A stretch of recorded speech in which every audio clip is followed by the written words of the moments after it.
Так, да прыкладу, немалые заторы у час пік зараз ствараюцца на Кобрынскім путепроводе.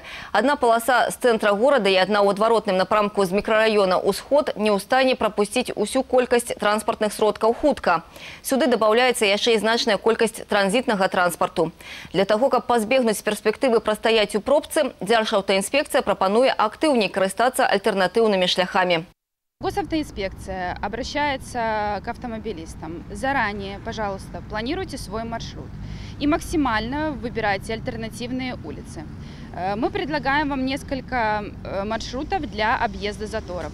Один из которых может быть по бульвару Космонавтов через набережную Франциска Скорына на улицу Спокойную через бывший таксопарк.